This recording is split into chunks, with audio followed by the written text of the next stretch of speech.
Hi friends, this is Subrat here and this is the 111th video on my Python series, and in this video we are going to discuss about abstraction techniques in OOPS concept. So we have already seen the three OOPS concept called inheritance, encapsulation and polymorphism. So this is the fourth concept in OOPS. We have data abstraction. So let's start. So in general you can guess the meaning of abstraction. Abstraction means to hide internal functionality or internal details from the end user. You don't want to display what are the internal program you have written to the end user. Suppose you got a client and the client wants you to write a program that will collect all those details from the user from a form.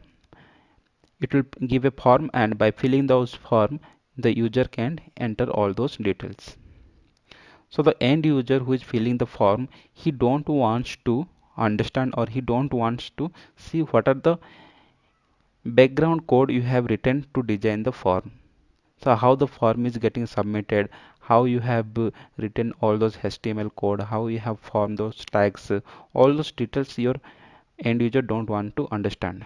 So you are just abstracting or you are just hiding all those internal details to the end user. So this is called data abstraction in object-oriented programming. So we are just hiding all those internal functionality or internal details to the end user, and you are just giving an interface that the end user can understand easily. So abstraction sometimes means to give name to things so that name captures the core of what a function or whole program does.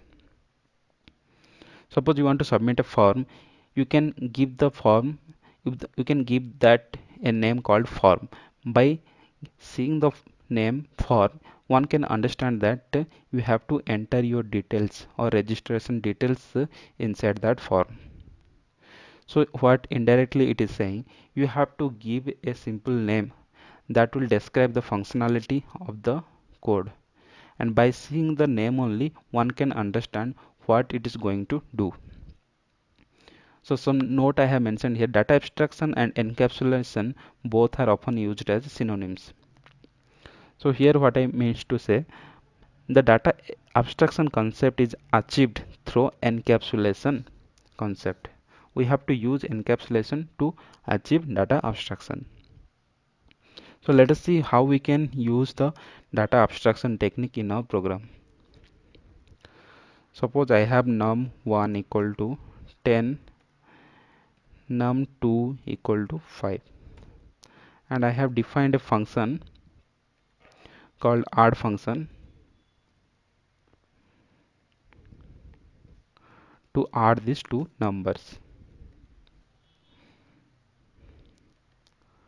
num1 plus num2.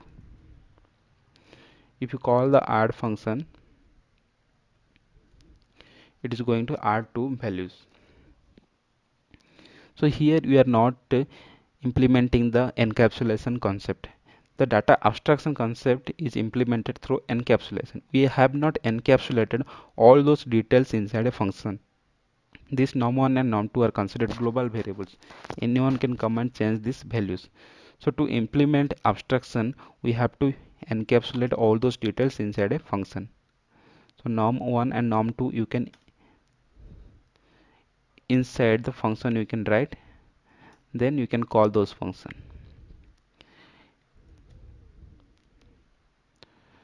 If you are calling it, it will give you the sum of the two numbers. So here you haven't implemented abstraction or encapsulation, and in this second code we have implemented data encapsulation or data abstraction technique.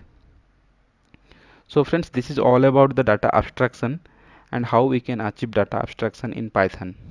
I hope this concept is clear. If you guys have any doubt regarding this, you can leave a comment under my video. Thank you.